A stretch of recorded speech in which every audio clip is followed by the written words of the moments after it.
Up until now, where we are right now in Antarwali Sarati village, which is in Jalna, Maharashtra's Jalna district, was the epicenter of Maratha reservation issue. One name that was in the news and which was in the household of Maharashtra was the Maratha quota face, that is of Manoj Jarange Patil. We are with Manoj Jarange Patil and we will understand what happened to the Maratha protest, where is it right now, and in the election season, what does Manoj Jarange Patil think about it?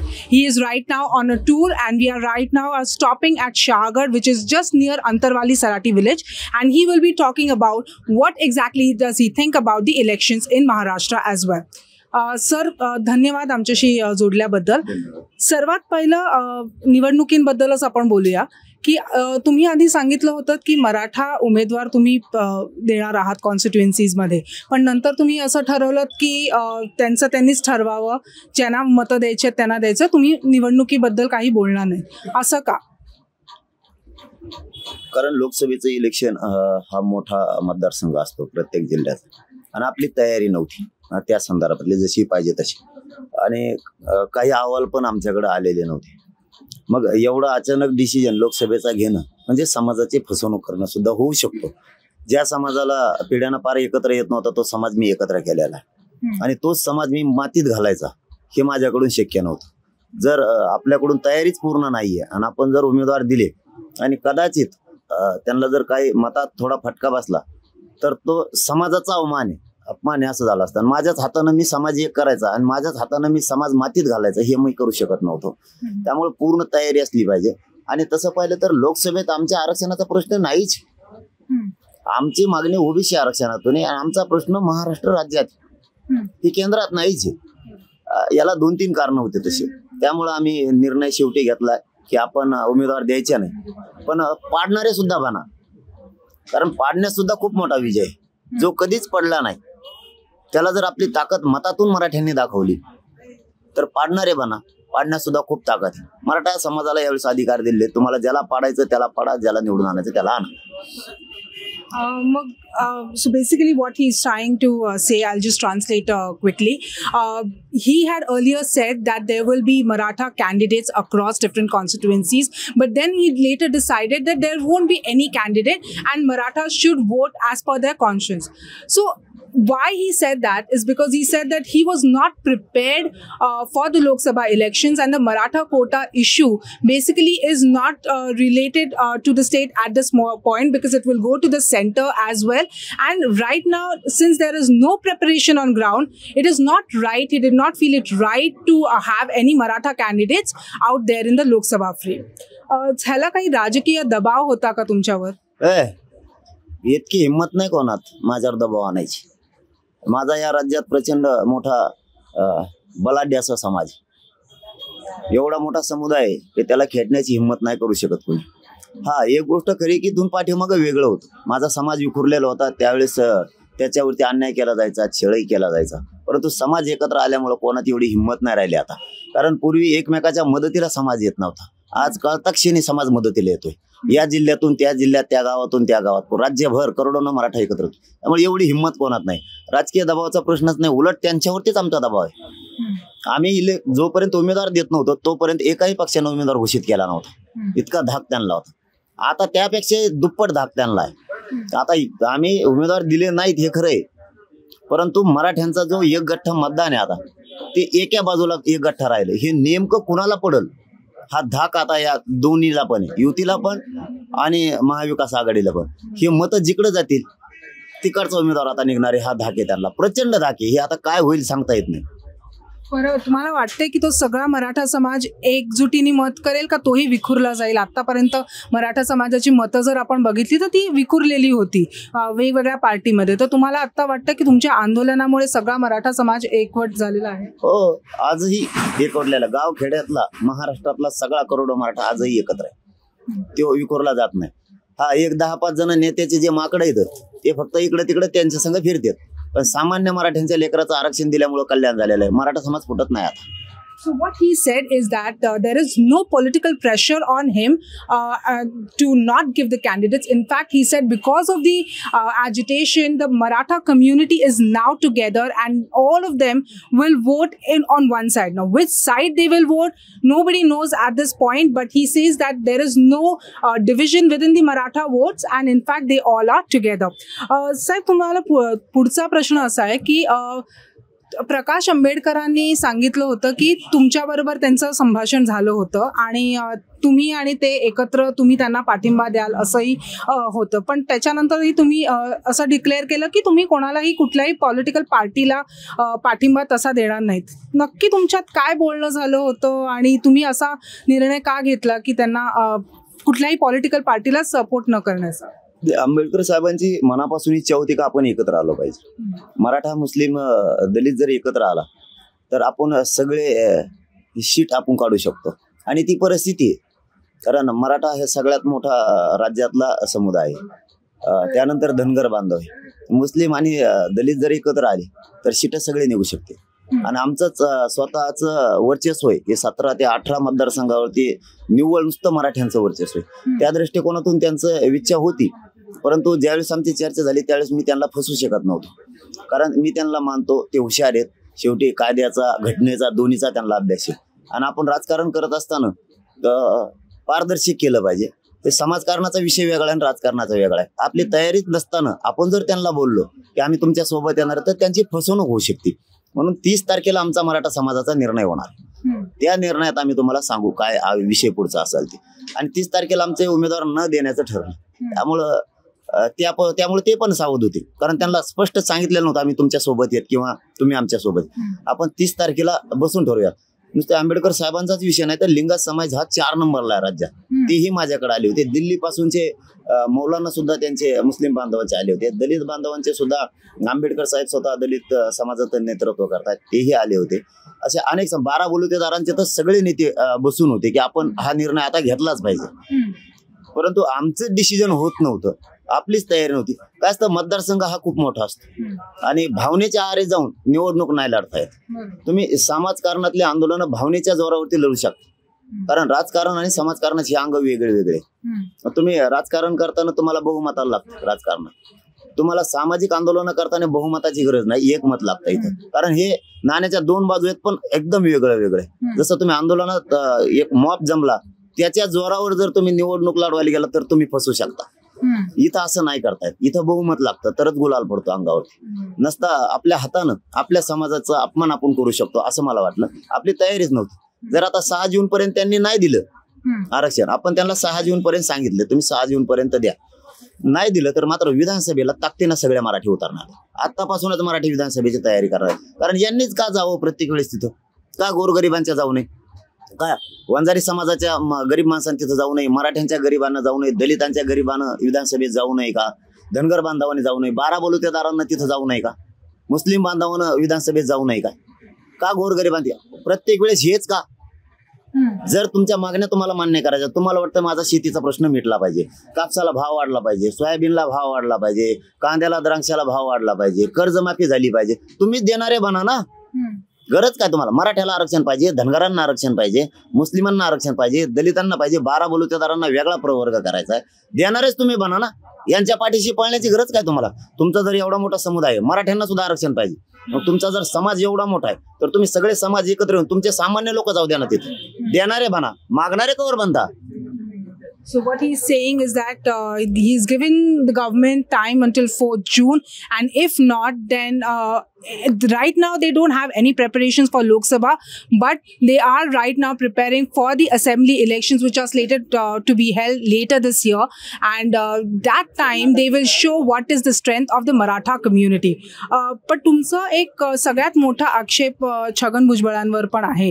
ते एक OBC नेते आहेत, महाराष्ट्रातले मोठे OBC नेते आहेत आणि त्यांनी ओबीसी समाजाला एकत्र आणण्याचं आता ते काम करतायत आणि तुम्ही मराठा समाजाबद्दल बोलतायत. तर अशामुळे तुम्हाला असं वाटत नाही का ओबीसी आणि मराठामध्येच एक फूट पडली जाते आणि त्यांच्याबद्दल जर ते इलेक्शनमध्ये तेही लढू शकतील असं आता चालू आहे, तर ते आले तर तुम्ही म्हणालात की त्यांनी येऊ नये, महायुतीने त्यांना देऊ नये उमेदवारी, असं का? त्याचा विचारच जाऊ नका मला. काही ते लयच येड आहे. ते ओबीसीचा नेता पण नाही. त्याला कुणी मानलं आतापर्यंत ओबीसीचा नेता? मला एखादा माणूस दाखवा गावखेड्यातला ओबीसी. गावखेड्यातले ओबीसी बांधव आणि आम्ही आत्ताही एकत्र आहे. आजही आमचे सुखदुःखात एकमेकाला राहायला लागतं. तो राजकारणी माणूस आहे. तो राजकीय फायदा सोडून कसलंच काम करत नाही. त्यांनी सभा घेतल्या ओबीसीच्या आणि स्वतःच्या केसेस मागं करून घेतल्या. ओबीसीसाठी काय नाही मागितलं त्यांनी. आत्ताही बघा तुम्ही 12 बलुतेदार वेगळा प्रवर्ग करण्याचं कारणच छगन भुजबळ. त्यांची जी मागणी की आम्हाला हा आरक्षण खाऊ देत नाही, आमचा वेगळा प्रवर्ग करा, त्याचं कारणच ते. त्याचं दुसरं कारण धनगर बांधवांचा सभेला उपयोग करून घेतला त्यानं. धनगर समाजाच्या आरक्षणाच्या बद्दलची मागणी केली का त्यांनी? नाही केली. तो राजकीय माणूस, तो राजकीय फायद्यासाठी गोरगरीब ओबीसी बांधवांचा उपयोग करून घेतोय. आता ते निवडणुकीला उभा राहणार आणि मी कधी म्हणलो की त्याला तिकीट देऊ नका, त्याला द्या आणि नका देऊ, हे दोन्ही आम्ही म्हणलेलं नाही.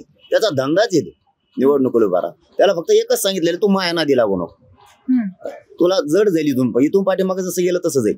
ते म्हणलं तर ओबीसी आरक्षणात मी मराठ्यांना येऊ देणार. आज 1.25 करोड मराठी ओबीसी आरक्षणात आले. तो काय केलं? आता सगळ्या सोयरींची अंमलबजावणी सुद्धा घेणार आहे. तो काय करतो ते मी बघणारच.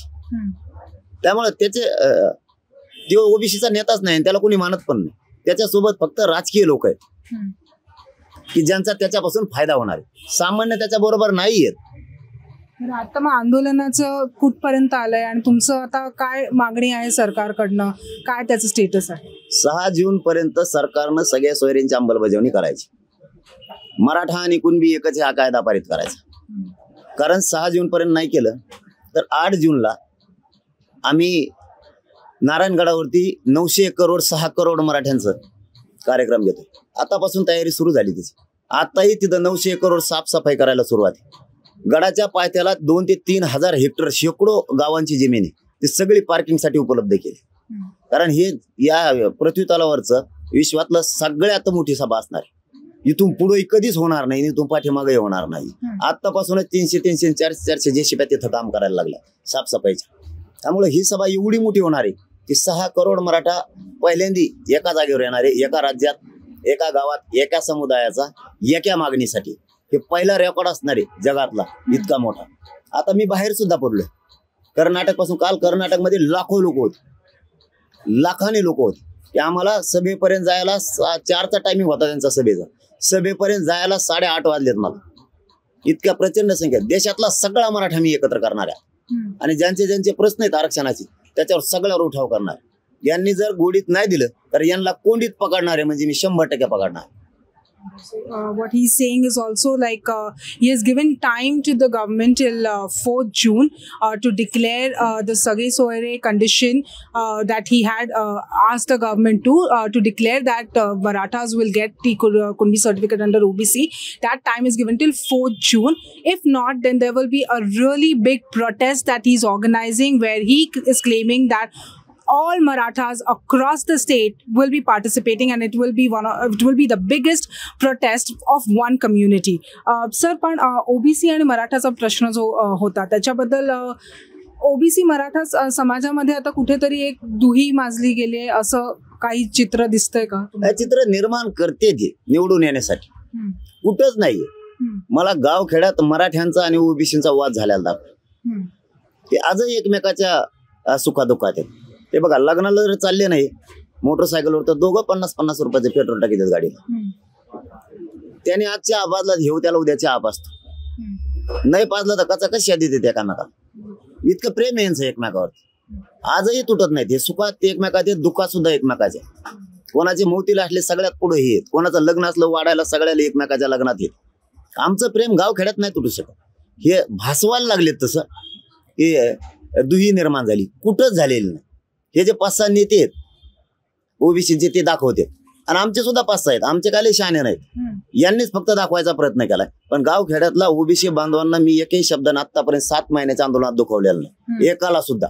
कोणी सांगा की मी गावखेड्यातल्या ओबीसी बांधवाला, मुस्लिम बांधवाला, दलित बांधवाला, धनगर बांधवाला बोलले, मात्र वरचे सोडले नाही आणि सोडणार पण नेता एक बी नाही सोडणार. कारण तेच आमच्यात दुरावा निर्माण करायचं काम करते. त्यामुळे वरच्या नेत्याला सोडणार नाही. त्यांचा तर थोड्या दिवसात कार्यक्रमच लावणार आहे.